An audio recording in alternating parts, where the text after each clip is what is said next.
Okay,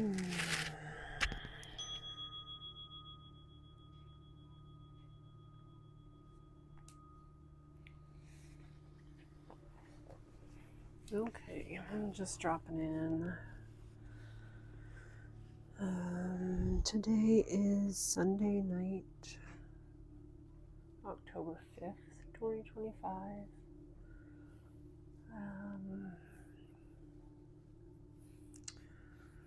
Tomorrow is the full moon. I saw her out there tonight. Very big, very bright, beautiful full moon.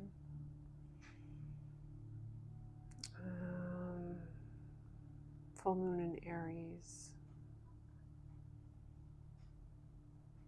It's going to bring a lot of things to the surface that we already are seeing, bubbling beneath. And it's hard to not get discouraged in times like this when it appears that all of the power is on one side of the scale.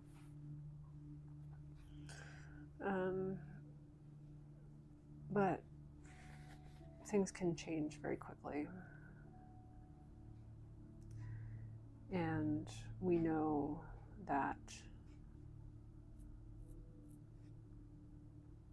the people have the power right now.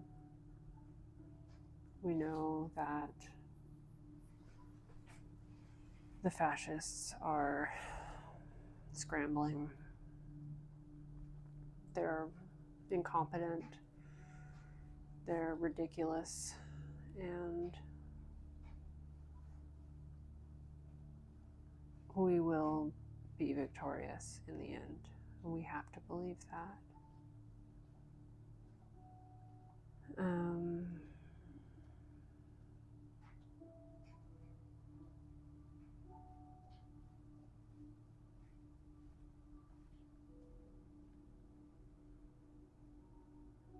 Yeah, I'm just tuning in to some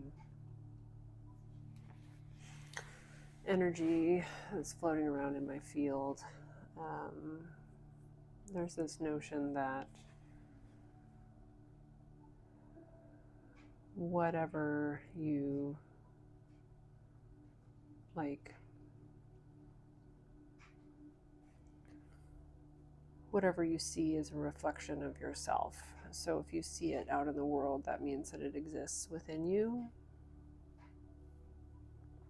And I think that this is partially true, but also frequently used to gaslight people into thinking that the problems of the world are their own and not, they don't exist independently from them as an individual.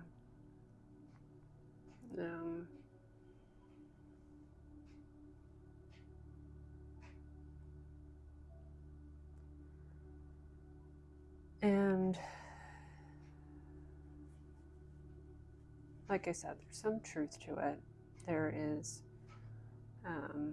the fact that fascism, war, genocide, these types of things exist on our planet right now because we haven't healed ourselves internally. And each of us can only be responsible for our own energy.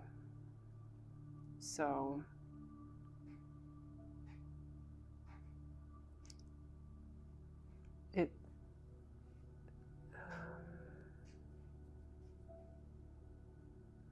it might feel like there's no way that doing the inner work at times like this will actually help, because you aren't the one causing the problem. And to a certain extent, that's true, but at another level,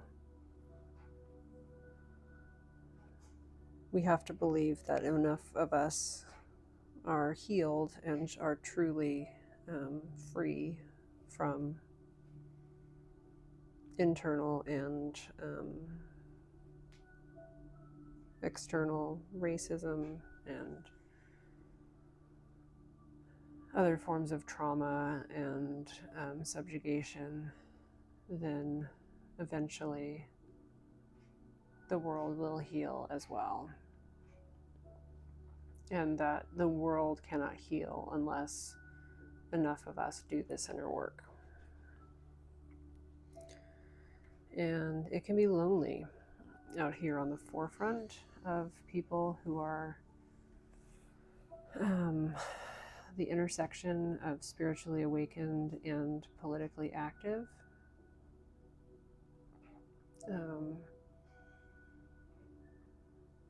And not that I claim that I'm either of those things, but more so than most, right? More so than most.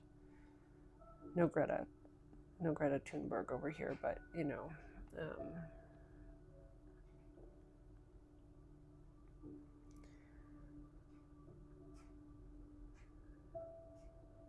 and I'm just trying to lead by example, right?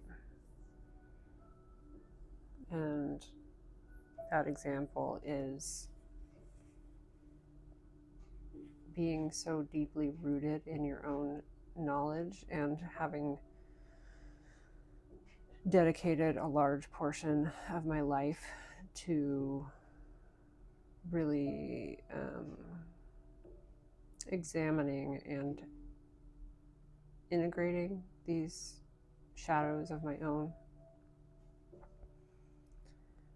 The fact is that if you are incarnated in a body with white skin, your ancestral karma needs to be healed, because there are so many layers of internalized supremacy because of this. And we see this even in spiritual spaces, maybe even especially in spiritual spaces. But we can't forget the legacy of harm and violence that have been used to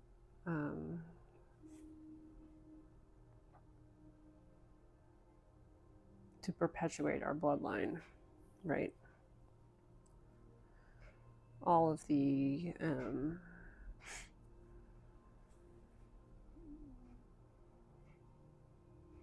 violence, all of the genocidal campaigns against the indigenous people of the Americas, all of the chattel slavery of African people into the Americas. We carry this legacy within our DNA. And I think that this is one of the most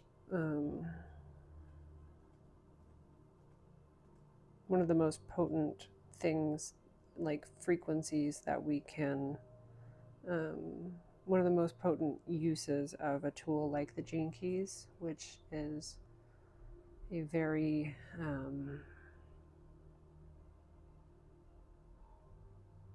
very powerful mirror to look at ourselves through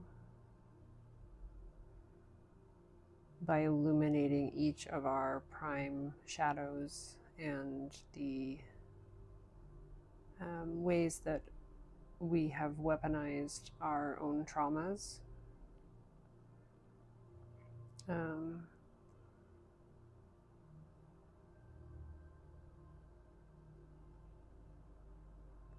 And to do true and deep and real shadow work, and not to flinch and not to look away, right? When we see people with darker skin bodies experiencing trauma and being hurt, maimed, killed, abused, aggressed against.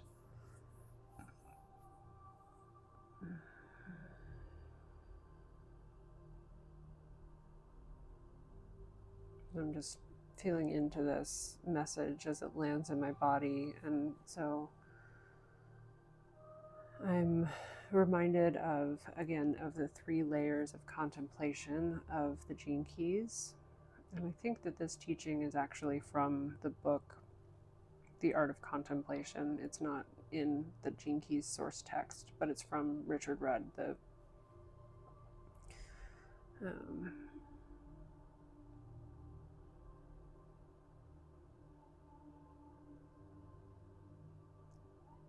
prophet of the Gene Keys, right? And I use that word in the sense of being a mouthpiece for a message, and not in the sense of being a perfect human, because there's no such thing as a perfect human. And to me, there's a lot of omission in the Gene Keys source, and I can see that it can also be used for bypassing, as a tool of bypassing. And so this is something that I carry deeply, of wanting to use the Gene Keys as a decolonial and as a shadow, like exhuming a way of really unearthing our own, the ways that we're complicit in the intertwined system of dominance and control that is on the planet right now, and is what we are collectively trying to release and shake off.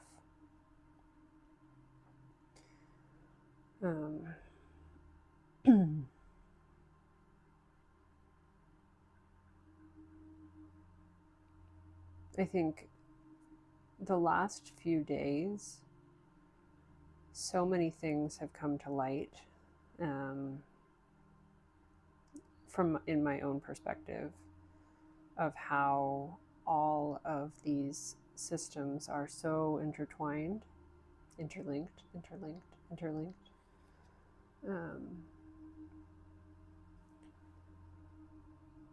And it makes it feel like it's impossible to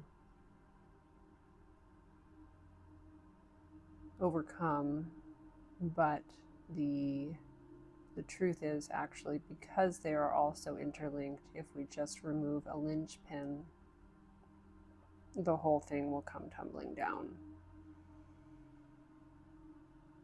And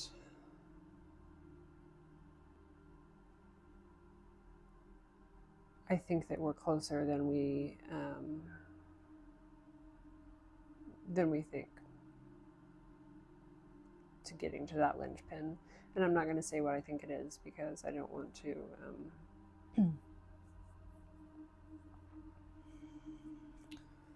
I want to keep this as an internally focused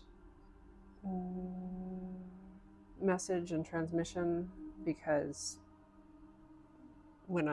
if I name an enemy,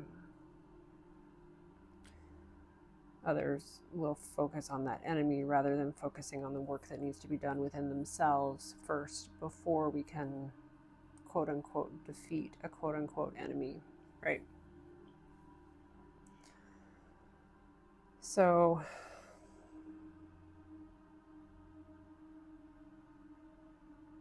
as we look within ourselves, and as we kind of allow this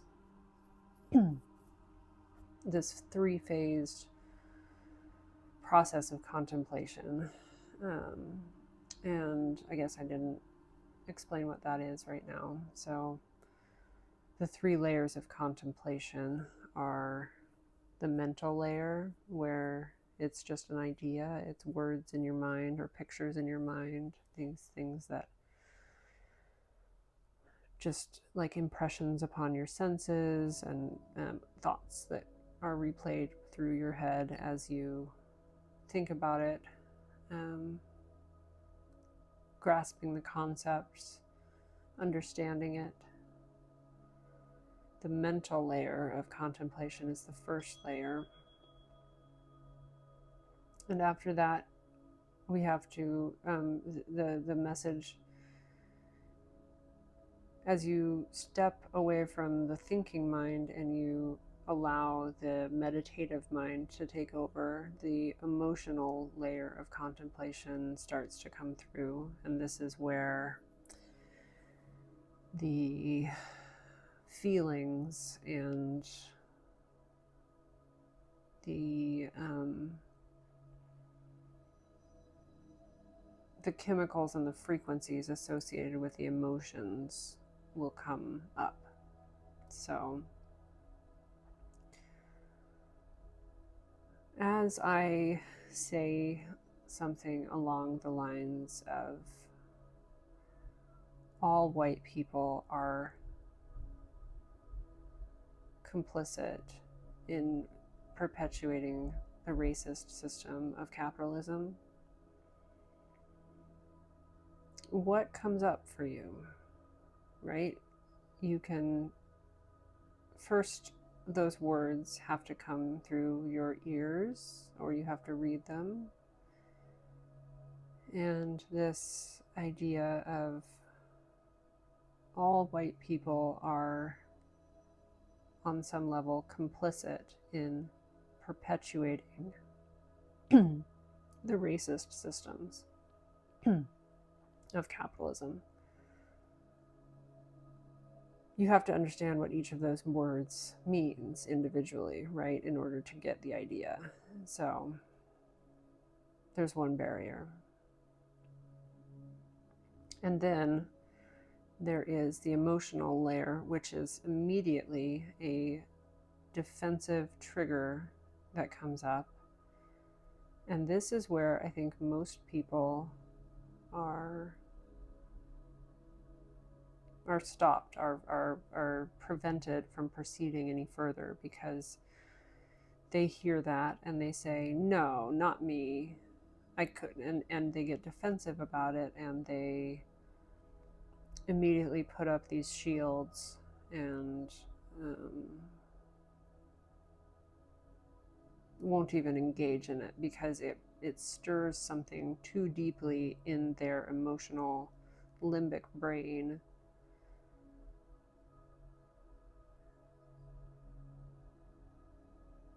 And it just won't allow them to even allow the meaning of the words to even settle in to their system. And the barrier here that we face here is the fact that most of us are running unconscious programs from unhealed parts, unhealed selves, traumatized selves, inner children, inner teenagers, inner babies, inner young adults who have been hurt and felt abandoned, or felt unloved, or felt unlovable, or anything like this. And we have to have compassion for these parts of ourselves, right? We have to take the time and sit with them and be present with their pain. Because when we are not present, when we stuff it down and we ignore it, we keep a stiff upper lip, it just continues to fracture ourselves into these various different parts that behave in different ways under different circumstances and do things that we don't even understand sometimes. And then we find ourselves,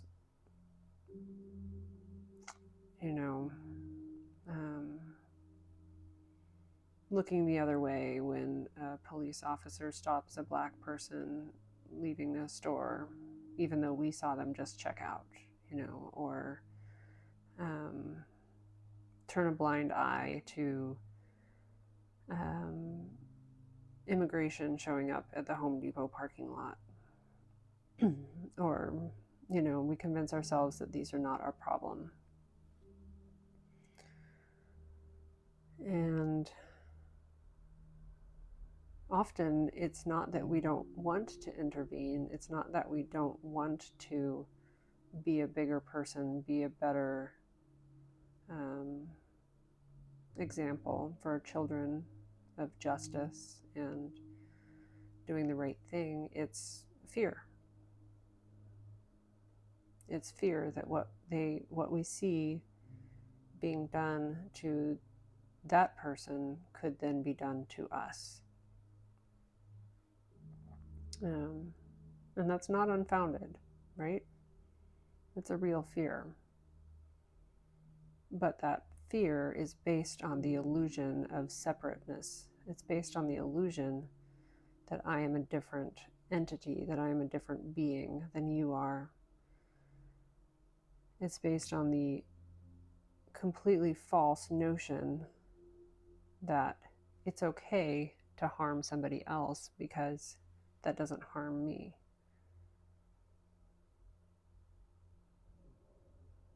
But most of us are living too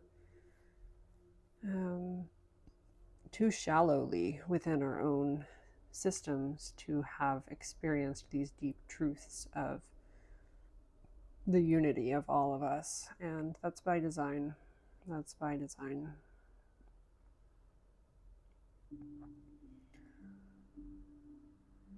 Capitalism and kyriarchy, there's a word for you, kyriarchy, the male the patriarchal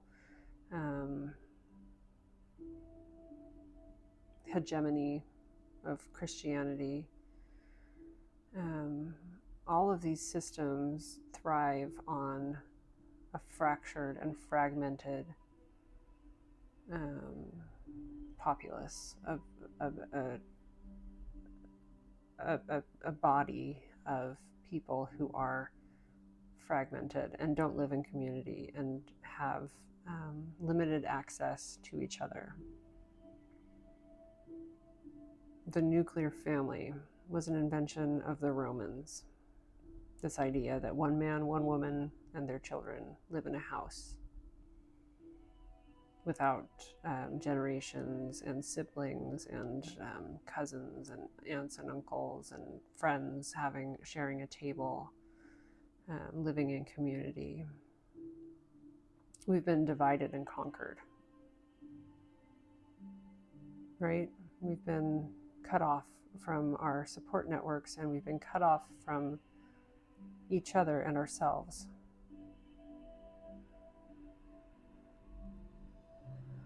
And then at some point, after we've faced these fears and, sat with the difficult emotions and allowed this contemplation, this notion to kind of settle into our being, eventually it will land at the physical level. And this is where it alters the very fabric of our being.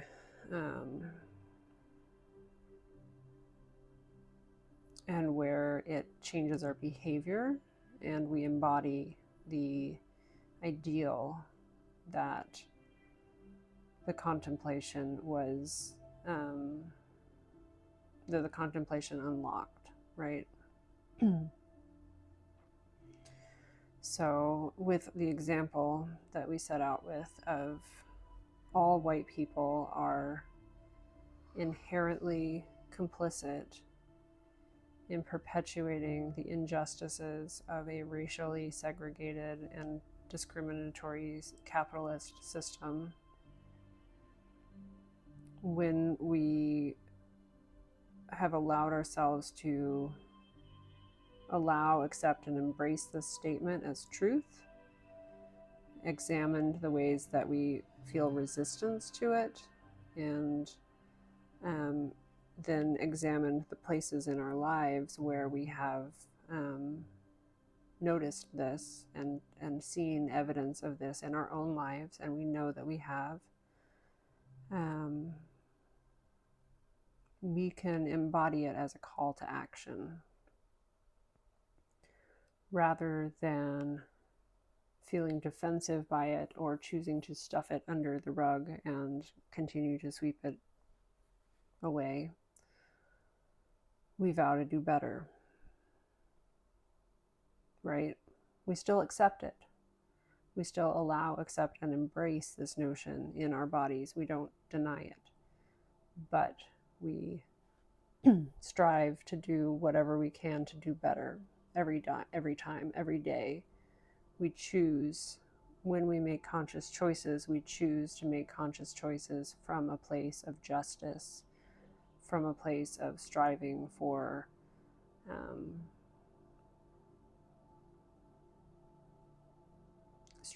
equality, striving for equity, acceptance.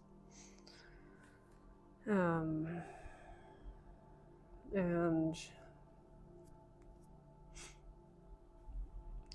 when enough of us get to that point, we win, right? They can't hold us down anymore because there are so many more of us than there are of them. And when I use the us and the them, I'm referring to us, the people who are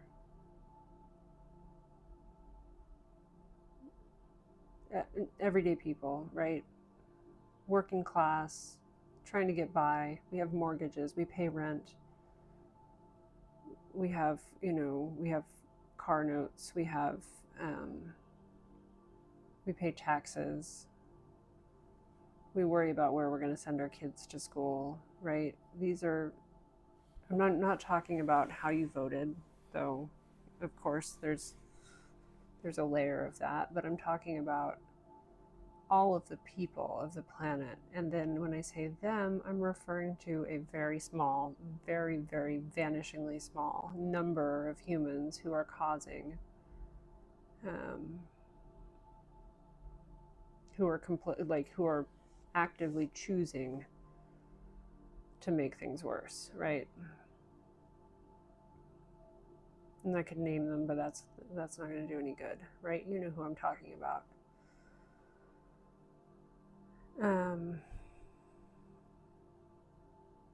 And the gulf between us and them is so vast. It's so vast. And it's easy to dehumanize them as well. But I think at the end of the day, we have to remember that all of this is, on some level, it's an illusion, right? It's a very persistent one, but reality is what we consider 3D reality is just one of many, many different planes of existence where individual conscious beings interact and spend time. And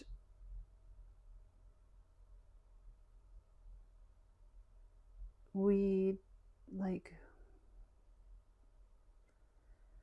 it's just, this is the phase of evolution that the earth is going through right now.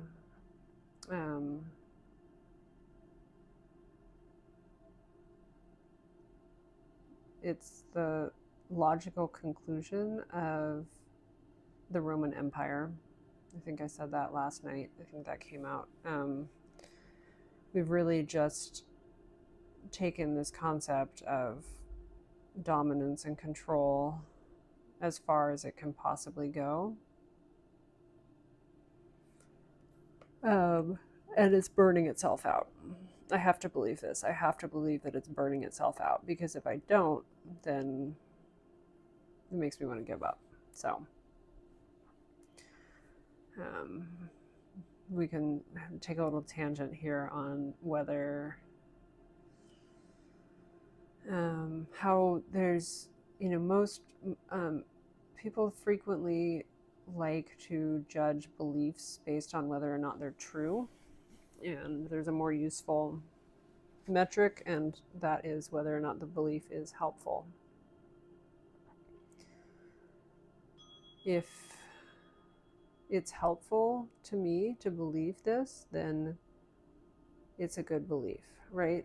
It doesn't matter if it's provably true. It matters if it makes me act in a more ethical and aligned way, right? So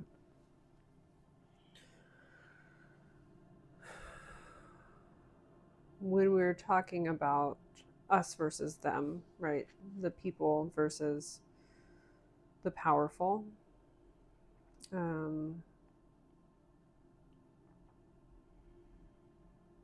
We have to remember that we are all incarnated here on Earth to play a role, and that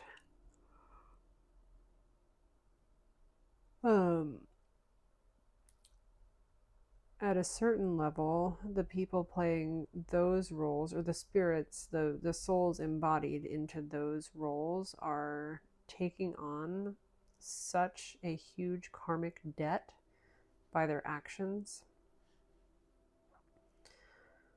that in the end, we will all owe them an enormous debt of gratitude.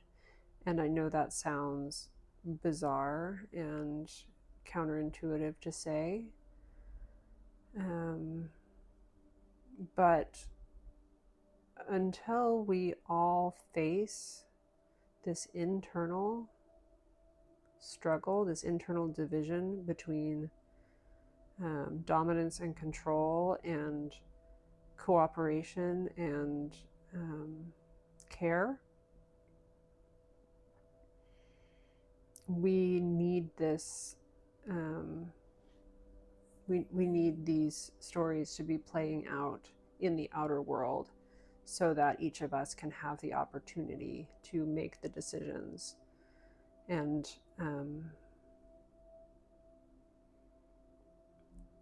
face our fears and do the right thing.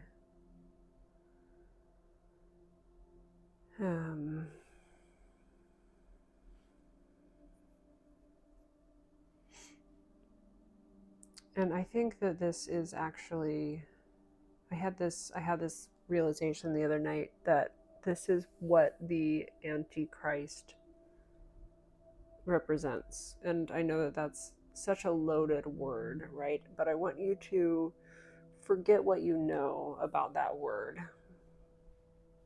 And now take a moment to consider who, and what the Christ represented, right? Or represents. We have this image of the Son of God, right? A divine being incarnated into human form, a human without sin, a person who lived such a pure and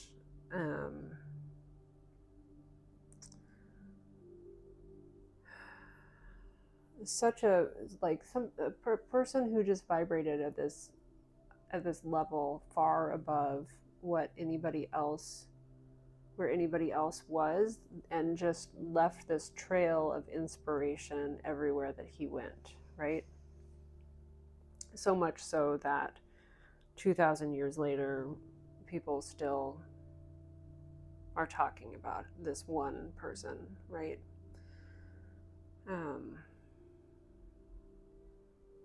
Died for your sins, right? I mean, there's so much that we can say, but the idea of the opposite of that, or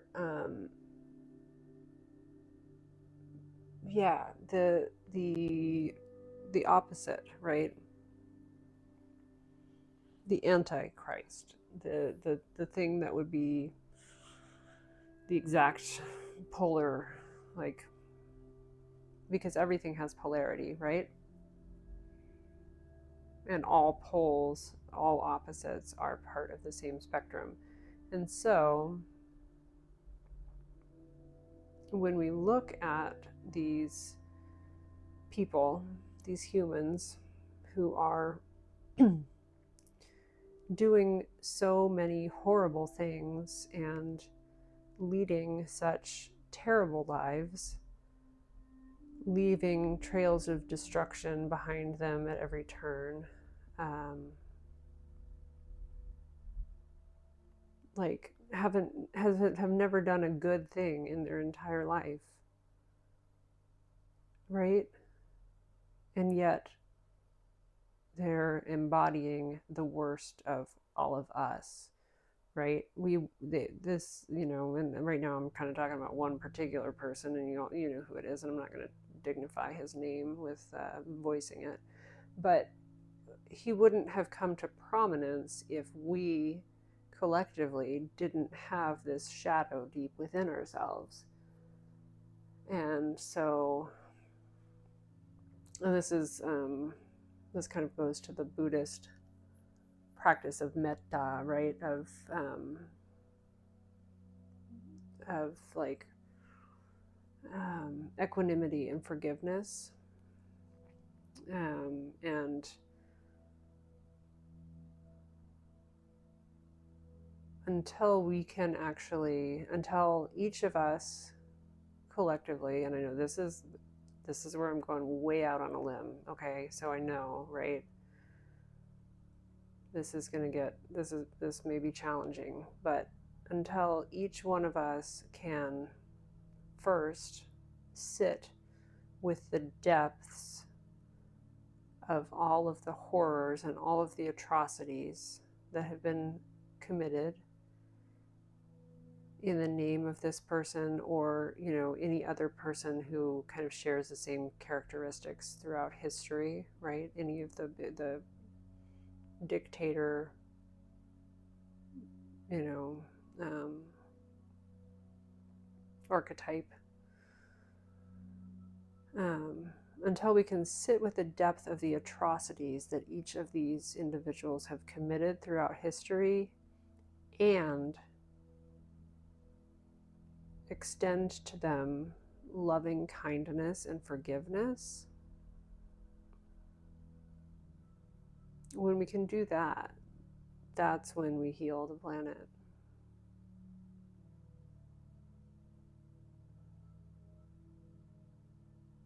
Because at a certain level, we know that these people behave the way that they do because they never got the love that they wanted at home, and they were never shown the right example of how to live. They come from deeply traumatized backgrounds, whether that's past lives or whether that's childhood, or, you know,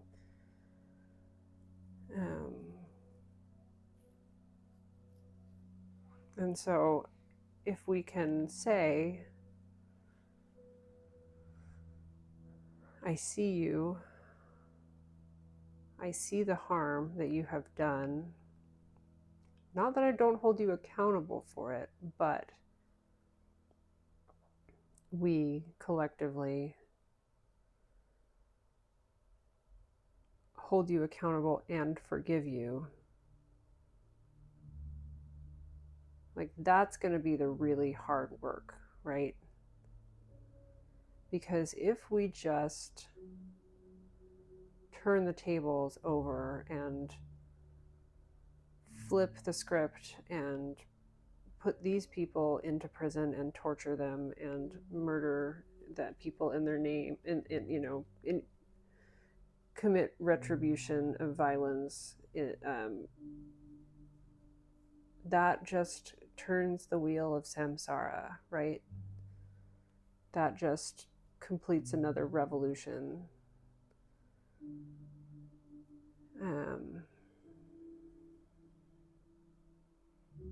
And we're going to have to come here again and do this shit all over again. And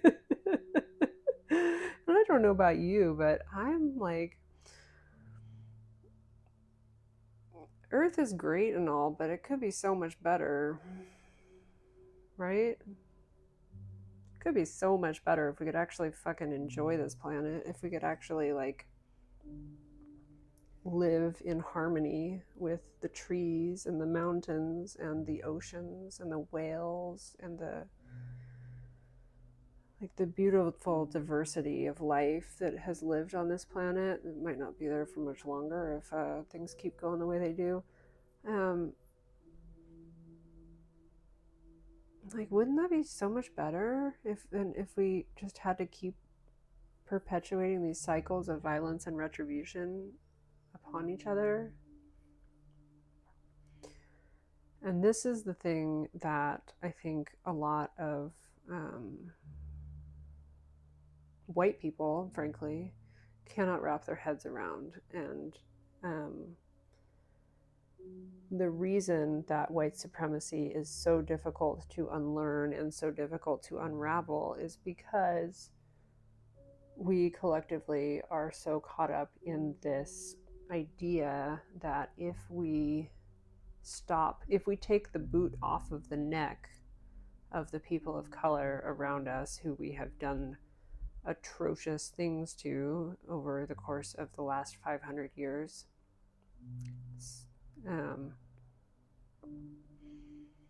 if we stop, if we pause, if we even take a moment, that they're going to turn around and they're going to do the same thing to us, right? That they are going to essentially try, essentially like do the same thing to us. They're going to repress us. They're going to commit genocide against us. They're going to enslave us. They're going to torture us. They're going to rape us and kill us. And that fear is so deeply seated in every white person who hasn't done the shadow work yet that it's too scary to even contemplate the idea of embracing true equality and true kinship with people of all races, creeds, colors, nationalities, genders, orientations, whatever, what have you.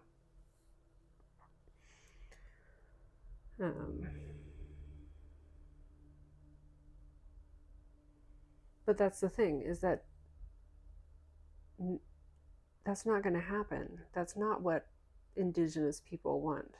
That's not what Black people want collectively. I'm not saying that there aren't a few people here and there that would, if given the chance, do the same, but by and large, that is not, like, especially if we look at the worldviews held by the cultures of the Indigenous Americans. They don't want to kill us and rape us and murder us. They wanted, like, when white people showed up, they were like, oh, hi, how you doing? You want to come hang out? Okay, yeah, cool. Like, we really can live in peace if we can let go of that need for violence and retribution. And these people who embody and incarnate into these roles in which they are the ones who are responsible for and perpetuating the most of these cycles of violence and domination and control are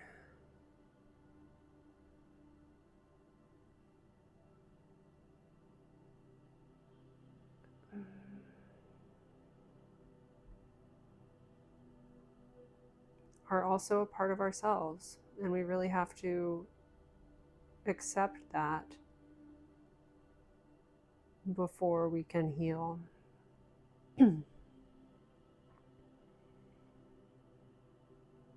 And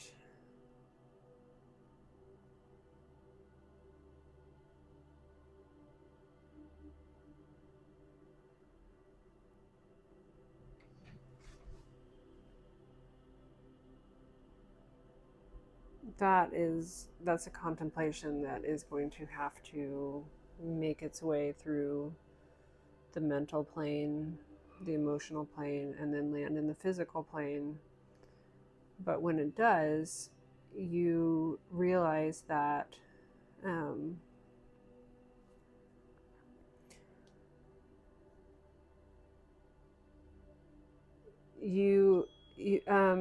You see them as toddlers, as the children that they truly are, and it becomes your moral responsibility to prevent them from hurting themselves any more than they already have. Right? If my 2-year-old,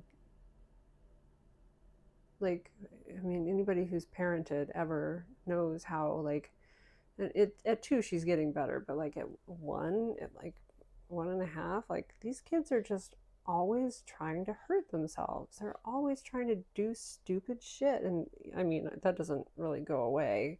It just becomes different, and that's our job as parents, is to prevent them from hurting themselves. And when somebody is perpetuating so much hatred and so much violence, it becomes your duty to embody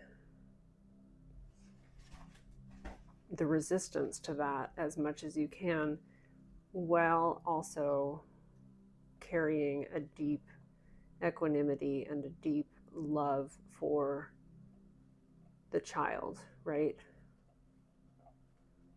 When I stop my 2-year-old from, I don't, like jumping off of something that's too high, she gets pissed, right? She's mad. And sometimes it gets me mad too, and I have to take a break, and we have to like both calm our bodies down. But I do it out of love for her, right? I do it out of respect for her future, not out of some sort of sense of justice or retribution, right? There's no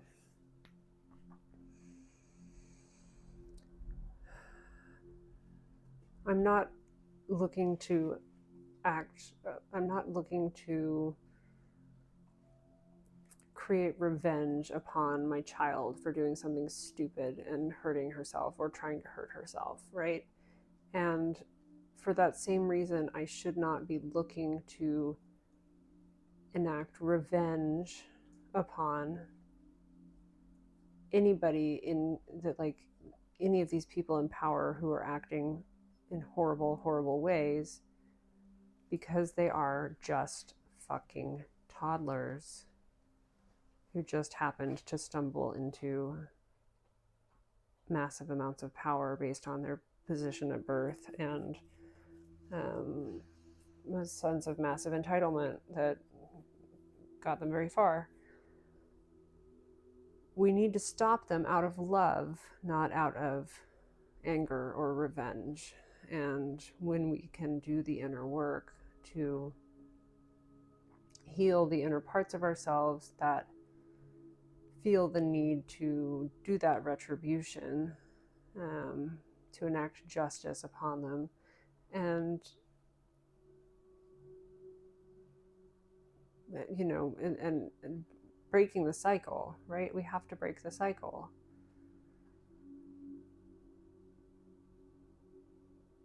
Not that they shouldn't ever see consequences, and not that some human beings are just not redeemable. I think that there are individuals that incarnate on this planet who, as such, are completely irredeemable, and many of them are probably the ones in power. But and more looking at the people down the pyramid from them, right? We have to embody the deepest vibrations of love. And I'm not saying that we have to be completely nonviolent, because I believe that is I believe Kwame Ture's quote about nonviolence, and that it requires the opponent to have a conscience, and that these people do not. These institutions do not. 2-year-olds also don't have a conscience, right? They don't have that concept of an idea of being a better person, or you shouldn't do that because it's wrong and it hurts somebody else. Like, they just don't understand.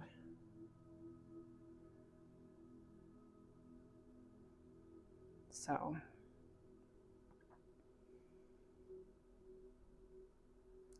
right now, as we are sitting at this crossroads, as we come into this Aries full moon, we are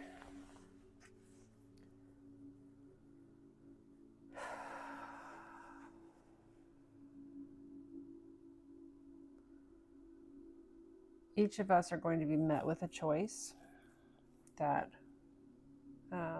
we're going to need to choose to take the road of love and to act from love, not from vengeance. Because as long as any of us still choose vengeance, the cycle will repeat.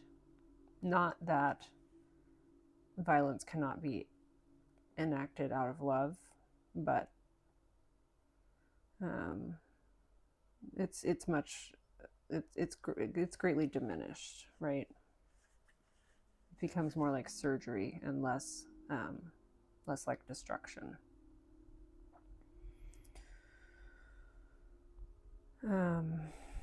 Yeah, that's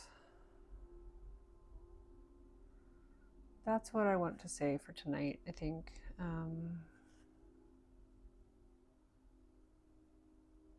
I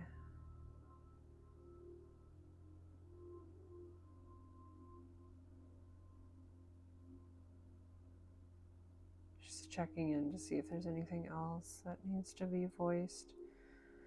But I think that's it. I think that's the message for tonight. And so, good night and good luck.